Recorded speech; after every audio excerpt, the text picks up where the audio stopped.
The air was heavy that morning, not with tension, but with the kind of calm that precedes a storm no one sees coming. I remember because it was the kind of silence that felt deliberate. Kristen sat across from me at the breakfast table, her fingers wrapped around a mug of tea that had long gone cold. She wasn't looking at me, but through me, her eyes distant, flicking back and forth like she was watching something I couldn't see. She had been like this for weeks. Quiet. Withdrawn. But I told myself she was grieving, and that it wasn't my place to intrude. Her twin brother, Caleb, had died 2 months earlier. A car crash. He was coming back from a weekend hiking trip and skidded on black ice. Kristen collapsed when she got the call, fell to the kitchen floor with the phone still pressed to her ear.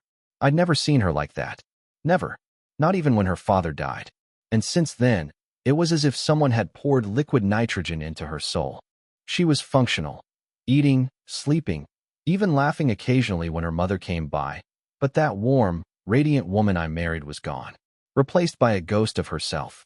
She started seeing a therapist a week after the funeral. That was her mother's idea. It might help, Dolores had said, her voice gentle but insistent. Losing a twin is like losing half your own body. I agreed, though part of me wondered if we were rushing her into a solution. But Kristen didn't resist. She found someone herself, a grief counselor named Dr. Marshall Avery. I didn't question it. I trusted her judgment, and I should have left it at that. That morning, though, something stuck with me. Something small. Something most people wouldn't have noticed. Her phone buzzed. I glanced up and saw her smile. Just for a second. A little flicker. It was gone almost immediately, replaced by that usual blank stare. But I saw it. And Kristen didn't smile anymore. Not really. Not since Caleb. That smile hadn't been for me. It hadn't been for a memory. It had been for whoever sent that message. I didn't say anything. A man doesn't tear his house down over a single flicker of a smile. I sipped my coffee, told her I'd be late from work, and left. That day at the office, I couldn't focus. I kept replaying that 1 second in my mind. The way her lips curved ever so slightly. The way she tilted her head to the side. Not the way she did when I spoke to her, but the way she used to when we were dating, and I'd surprise her with something sweet. That involuntary tenderness. I didn't like what I was thinking. And yet, I didn't know what I was thinking either. It's funny how the brain works. You can feel an answer rising inside you like a shadow moving just behind your line of sight, but it doesn't reveal itself fully. It just sits there, teasing you, tormenting you. I told myself I was being paranoid, that it was probably a friend checking in, that maybe her therapist had sent something encouraging, that maybe, just maybe, it was a brief lapse of her usual sadness, a hopeful crack in the grief. But a seed was planted, and seeds always grow, no matter how hard you try to ignore them. That night, Kristen was already in bed when I came home. She was facing away from me, her shoulders still, her breathing slow. I didn't ask if she was asleep. I didn't reach out to touch her. I stood there for a moment longer than necessary, just watching her silhouette under the moonlight that filtered through our bedroom blinds. Then I turned, walked into the bathroom, and shut the door behind me. I didn't cry. I didn't panic.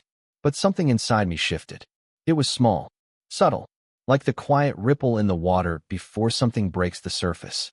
I didn't know it yet, but the truth was already on its way. Uninvited. Unwanted.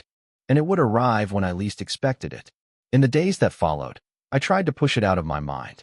That flicker of a smile, the strange calm Kristen wore like a veil, even her sudden insistence on attending therapy 3 times a week now instead of 2. It all stacked up like a poorly built tower. But I refused to nudge it. I was afraid of what would come crashing down. I told myself I was being unfair. I had always believed in privacy and boundaries, in giving space, in trusting her even when things were hard. That's the man I had always prided myself on being. Rational, composed, steady. So I didn't check her phone. I didn't follow her to her sessions. And I certainly didn't ask any of the questions that were buzzing like flies behind my teeth. But then something changed. I came home from work early on a Thursday. A factory outage forced our operations to shut down for the day, and instead of calling Kristen, I decided to surprise her with lunch. Something small, something normal. A gesture. A reminder that even if we were navigating dark waters, I was still here. Her car wasn't in the driveway. I didn't think much of it. Maybe she was with her mother. Maybe she had a late therapy session. I let myself into the house. It was quiet. I went to the kitchen and started unpacking the takeout containers. I don't know what made me do it, but something compelled me to walk to the bedroom. That's when I saw it. Her journal, open on the bed. Now, Kristen was not the kind of woman who left her journal open. She was meticulous, every item in its place, every drawer neatly closed, every surface wiped clean. But there it was, open, facing up, the pages fluttering gently from the breeze of the ceiling fan. I stood there for a long moment, debating whether to look. What line would I cross if I read it? What line would I cross if I didn't? In the end, I didn't flip the page. I didn't search for any damning entry. I simply read what was already there, exposed, accidental, and waiting. Saw him again today. Session went longer than usual. He asked if I'd been sleeping. I told him yes, but it's a lie. Not because I can't sleep, but because when I do, I dream about things I shouldn't. I keep waiting for the guilt to catch up with me, but all I feel is understood. It's wrong. I know it's wrong, but it's also the only thing that makes me feel like I'm not drowning. I didn't need to read more. It wasn't explicit. There were no names, no declarations, no vivid descriptions of betrayal. But I knew. There are moments in a man's life when clarity doesn't come as a blinding light, but as a quiet, cold certainty. Like the moment before a deep-sea diver realizes his oxygen is gone. Not panic, just a terrible, peaceful awareness. I stepped back from the bed. I didn't close the journal. I didn't touch anything else in the room. I walked back to the kitchen, poured myself a glass of water, and stared at the lunch I had brought. Chicken shawarma, hummus, garlic sauce. Kristen's favorite. I threw it in the trash. That night, I said nothing. She came home late, around 8:30, her cheeks flushed, her hair a little disheveled. She blamed it on an impromptu dinner with her mother. I nodded, smiled faintly, and handed her a glass of wine. She didn't ask why I didn't wait for her with food. She didn't seem to care. I watched her sip the wine, laughing quietly at something on her phone. And I realized that the woman in front of me was not the woman I had married. Not anymore. And perhaps the saddest part of it all was that she didn't even notice. Not the silence. Not the shift.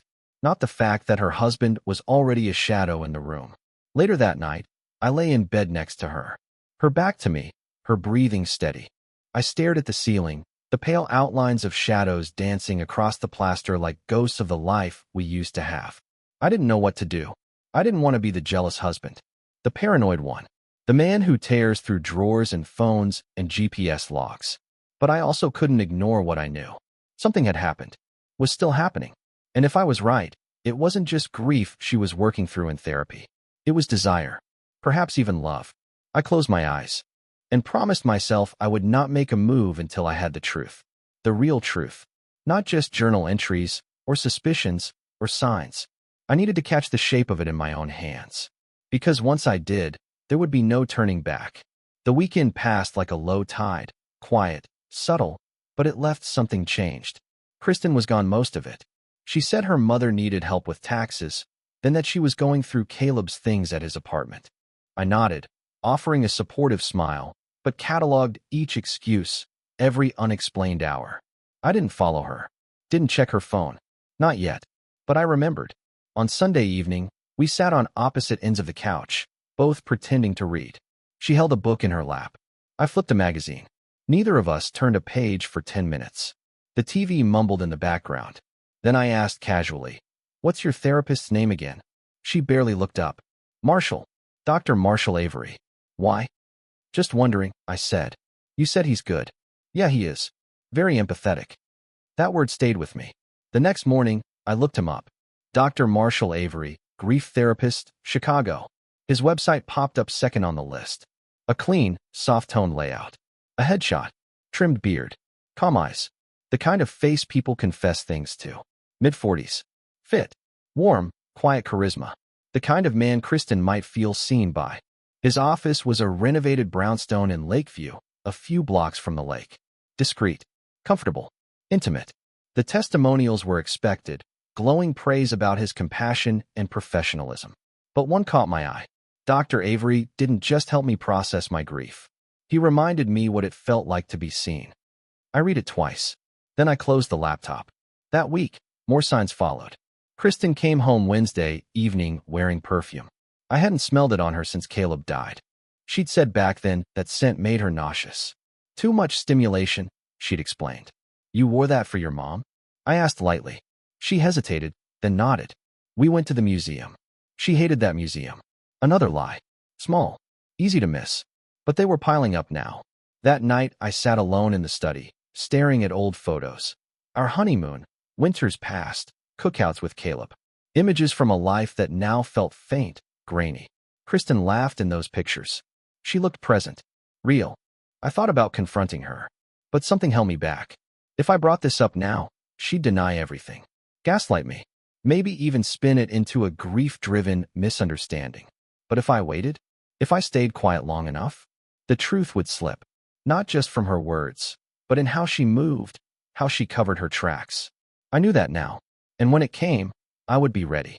This wasn't just suspicion anymore. It was certainty, still soft, still unspoken, but growing louder every day. And the next lie? It was already on its way.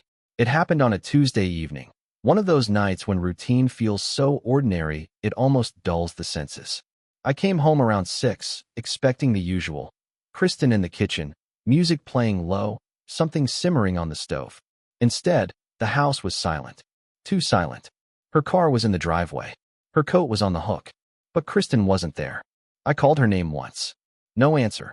It wasn't panic that settled in. It was something else. A quiet awareness, like I had walked into a room where something private had just ended.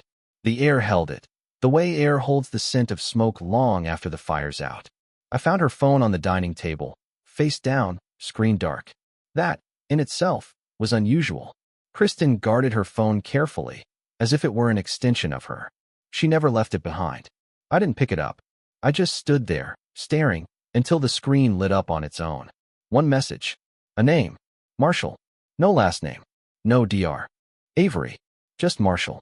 The preview showed only the beginning of the text, still thinking about earlier.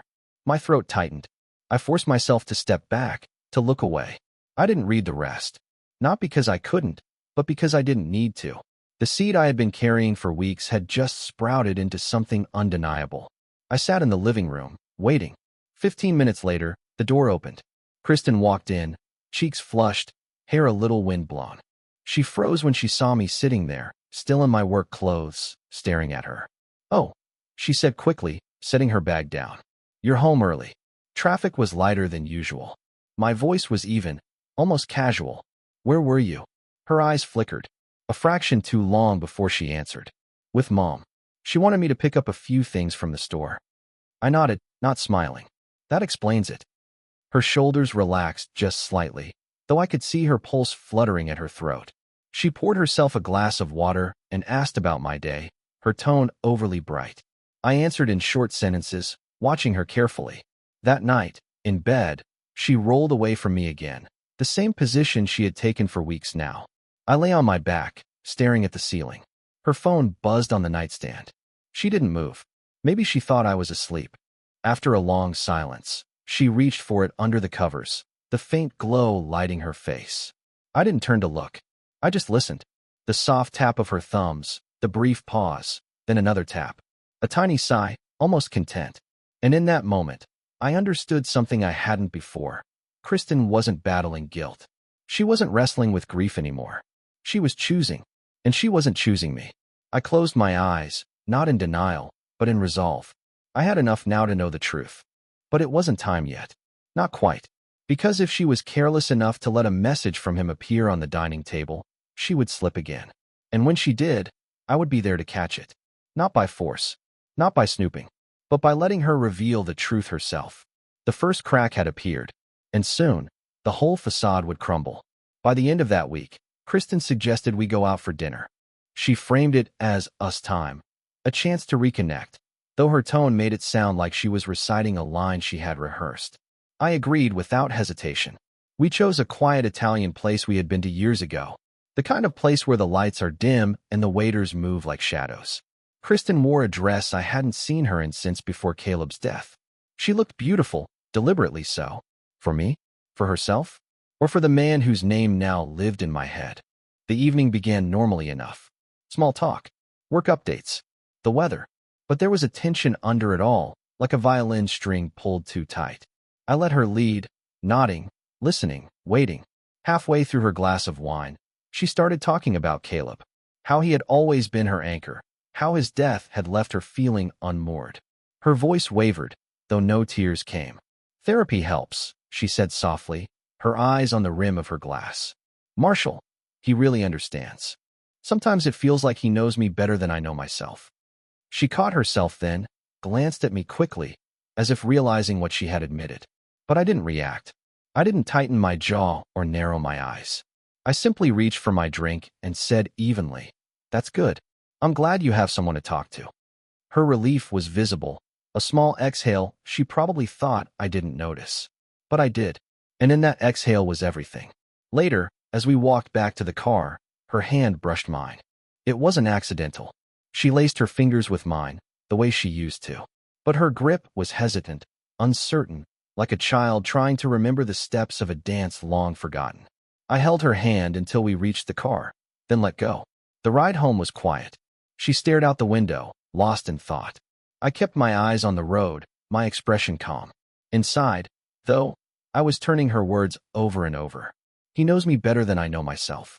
Not just a therapist's praise. Not just gratitude. That was intimacy. Emotional. Personal. The kind of bond that crosses a line so subtly that the person crossing it doesn't even realize until they're standing on the other side. That night, she initiated closeness for the first time in months. It was tender, deliberate, almost apologetic. She kissed me as though she were trying to convince herself something still existed between us. But I could feel it. Her body was present. Her mind wasn't. And when she finally drifted to sleep beside me, I lay awake, staring at the ceiling, certain of one thing. She wasn't coming back. Not really. And when the truth finally broke through, it wouldn't be whispered at a dinner table or hinted through journal entries. It would be undeniable, and I would be ready for it. It was a Thursday evening when it happened, the moment I'd been waiting for. Not proof carved in stone, not a confession, but the kind of mistake people make when they've grown comfortable with their lies. I came home earlier than usual. Kristen wasn't in the living room, and the faint sound of water told me she was upstairs, showering. On the kitchen counter lay her purse, open, her phone face up on the edge. I didn't touch it, but as I passed by, the screen lit up. A calendar reminder. Session, Marshall, 6 p.m. But it was only 5:30. She wasn't at his office. She was here, upstairs, humming faintly through the sound of running water. Something twisted in me then, not anger, not jealousy, just certainty. She hadn't forgotten to clear the reminder. She'd simply stopped caring whether I noticed. I sat at the kitchen table and waited. 10 minutes later she came down, hair damp, wearing a loose sweater and leggings. She froze slightly when she saw me, then quickly recovered. "Oh, you're home early," she said. Her favorite phrase these days. "Yeah," I replied evenly. Traffic was lighter. She smiled, too quickly, and moved toward the fridge. "I was just about to start dinner." "Before your session?" I asked casually, her hand stilled on the refrigerator handle. She turned, her expression carefully neutral. "Oh, I canceled today's. Too tired." But the reminder was still there, glowing on the screen, not 20 minutes earlier. I didn't call her out. I didn't even shift in my chair. I just nodded. "Makes sense." She smiled again, a little forced this time, and busied herself with chopping vegetables. I watched her in silence, memorizing every gesture.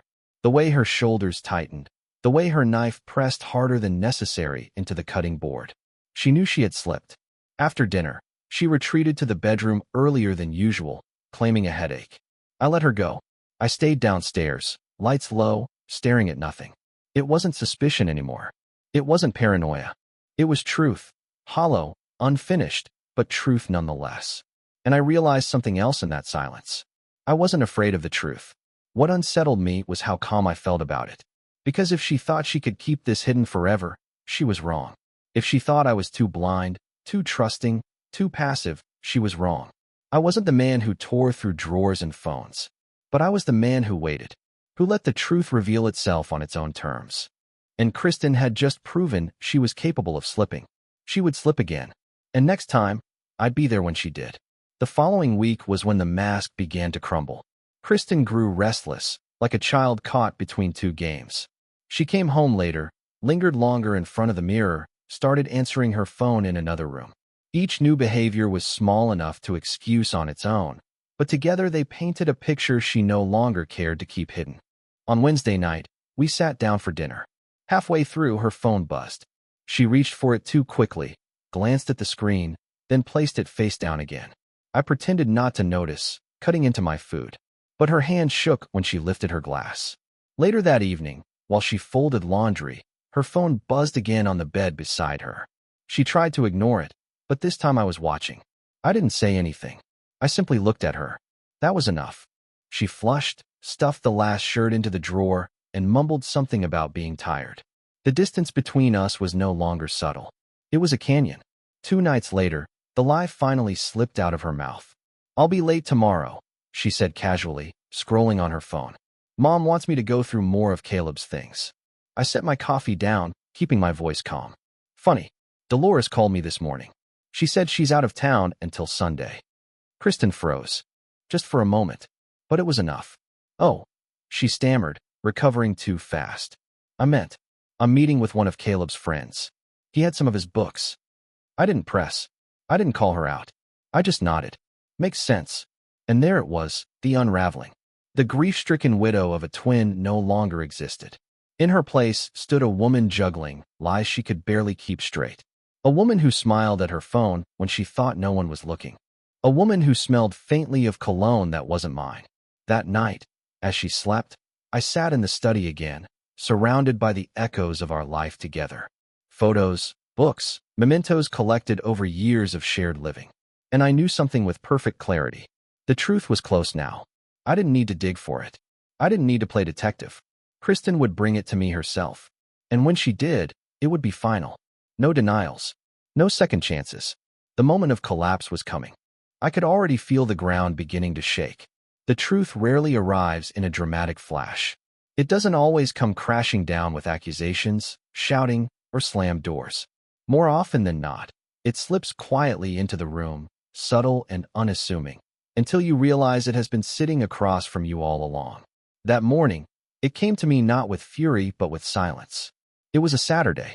Kristen had told me the night before that she had an early session with her therapist. She said it lightly, almost casually, as if it were the most ordinary thing in the world. She set her alarm, laid out her clothes, and even asked me if I wanted her to pick up coffee on the way home. Her voice carried that faintly cheerful note she sometimes used when she was trying too hard to sound normal. When I came down to the kitchen the next morning, she was already dressed. She wore a soft gray blouse and jeans, casual but carefully chosen. Her hair was brushed, perfume faint but noticeable, the same one she had abandoned after Caleb's death. She gave me a quick smile, leaned down to kiss my cheek, and said she wouldn't be long. I watched her walk out the door, listened to it close behind her, and told myself it was just another Saturday. I poured coffee, sat at the table, and stared at nothing for a long while. It wasn't suspicion that made me restless. It was a gnawing feeling, a sense that something wasn't aligning. A whisper at the back of my mind. After a few minutes, I decided to head to the garage to look for a screwdriver I'd misplaced earlier in the week. That was when I saw it. Her car, still parked neatly in the driveway.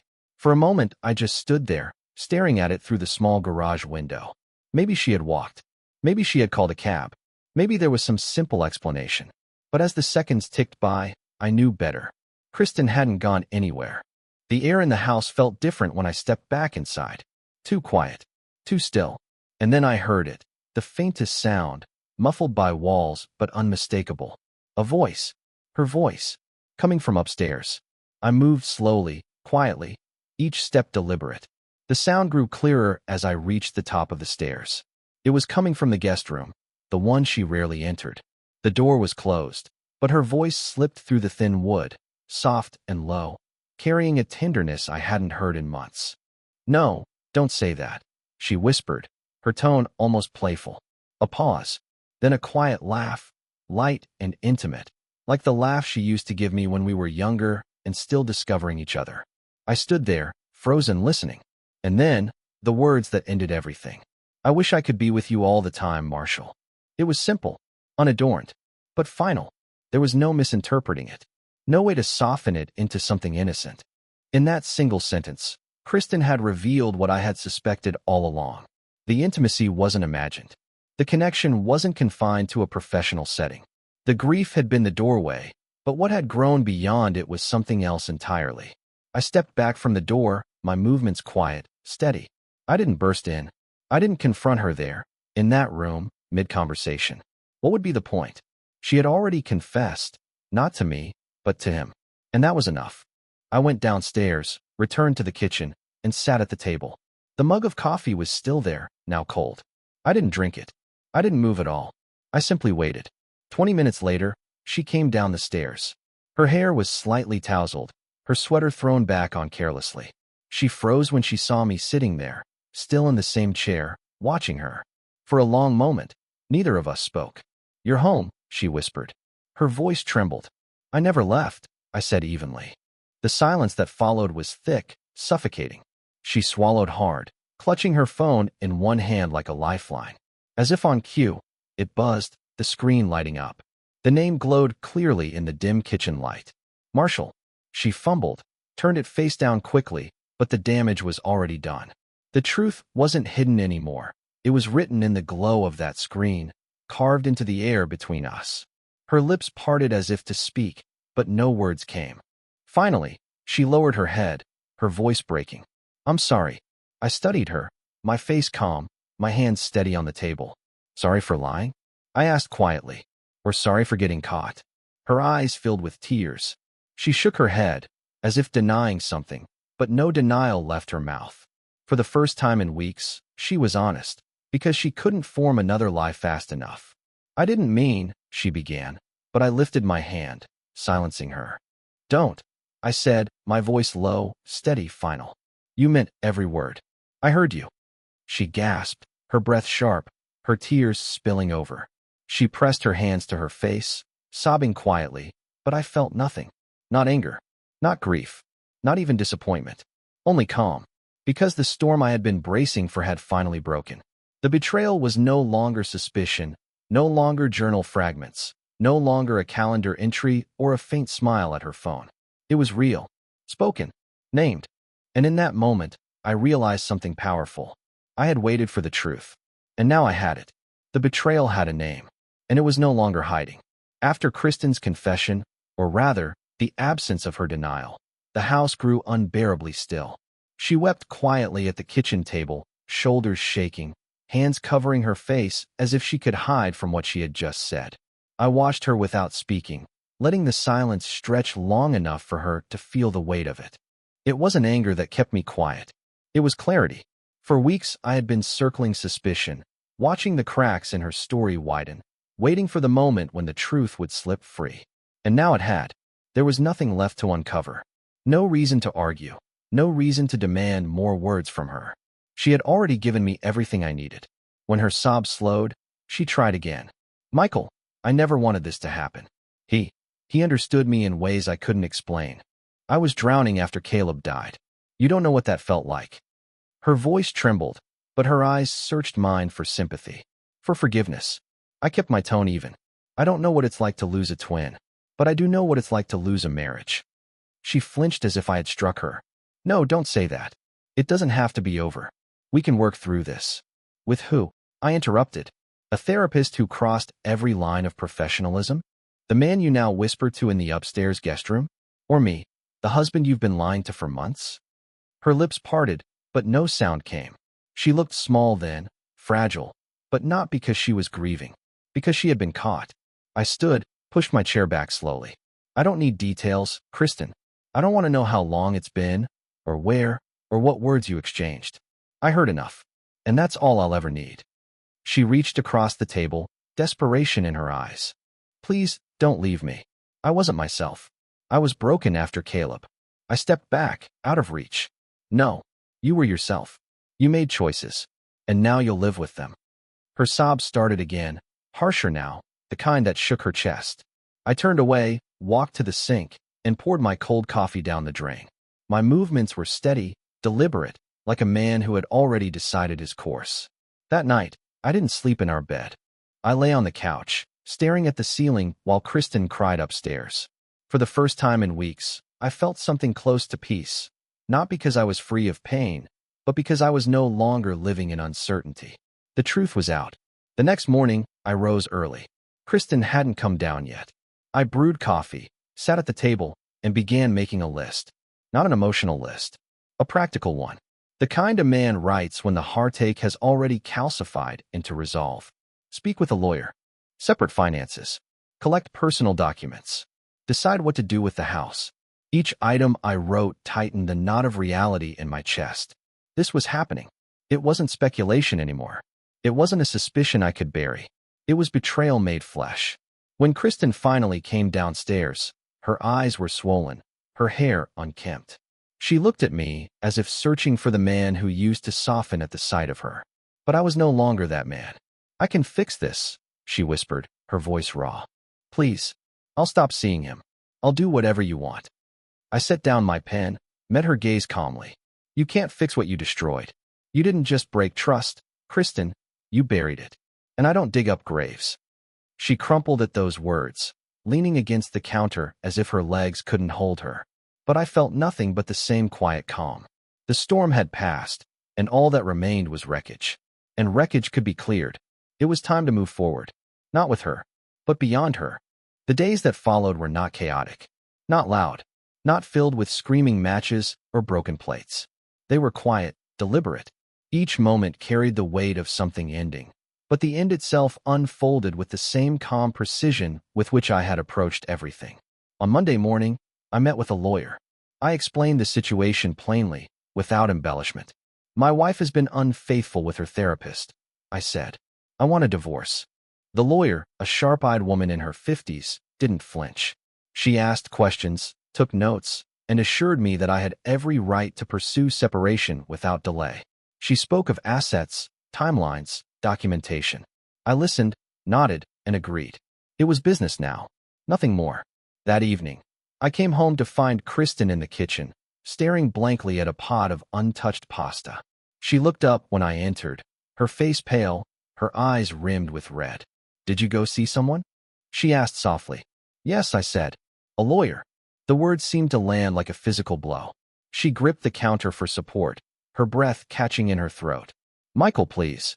"No," I interrupted, my voice steady. "This isn't a negotiation. It's a conclusion. You made your choices. I'm making mine." She tried again, desperation cracking her voice. It was grief. I wasn't myself. I shook my head. Grief doesn't erase vows. It doesn't erase loyalty.